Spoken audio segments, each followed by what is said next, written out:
పుట్ట మహేష్ డ్రగ్స్ తీసుకుంటూ పట్టుబడ్డ ఫస్ట్ ఏకైక పార్లమెంటు సభ్యుడు. ఇంతవరకు పార్లమెంటు సభ్యుల చరిత్రలో ఈ మాదిరిగా డ్రగ్స్ తీసుకుంటూ బుక్ అయిన వ్యక్తి పార్లమెంటు చరిత్రలో లేడు. No action, no police. Railway Koduru MLA Arava Sridhar అత్యాచారం చేశారని, ఆపై మోసం చేశారని బాధితురాలు నేరుగా స్వయంగా చంద్రబాబు నాయుడు గారికి ఫిర్యాదు చేస్తే no action, no police.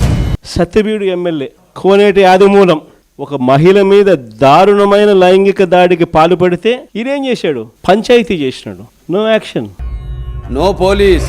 KGBV మహిళా ప్రిన్సిపల్ మీద వేధింపులకు పాల్పడ్డ ఆముదాల వలస టీడీపీ ఎమ్మెల్యే కూనా రవికుమార్ మీద నో యాక్షన్, నో పోలీస్. మహిళలకు అశ్లీలంగా వీడియో కాల్స్ చేసిన గుంటూరు ఈస్ట్ ఎమ్మెల్యే నజీర్ అహ్మద్ మీద నో యాక్షన్, నో పోలీస్. మహిళా ఉద్యోగి మీద లైంగిక వేధింపులకు పాల్పడ్డ మంత్రి సంధ్యారాణి పిఏ మీద, ఎమ్మెల్యేల కథ దేవుడు వరకు పిఏల మీద కూడా యాక్షన్ తీసుకోలేకున్నాడు.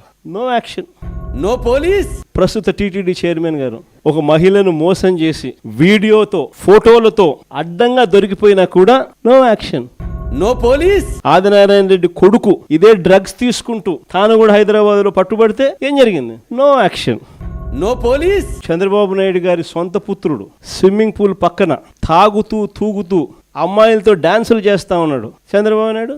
No action. యాక్షన్ చేయకపోగా చంద్రబాబు నాయుడు గారి సొంత బావమరిది ఏమంటాడు? వెళ్ళి ముద్దను పెట్టాలి, కడుపుని చేసేయాలి, అంతే.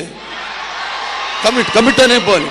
అసలు అలాంటి మాటలు మాట్లాడాడంటే లాగి చంపకదోడు పీకాల్సింది పోయి హహహ నవ్వుతారు. మన చంద్రబాబు నాయుడు ఏమంటాడు? యాక్షన్ తీసుకోవాల్సిన చోట నేను చిన్నప్పుడు ఇంతకన్నా బాగా చేసిన అంటాడు. అసలు ఇక్కడి నుంచి మొదలవుతోంది.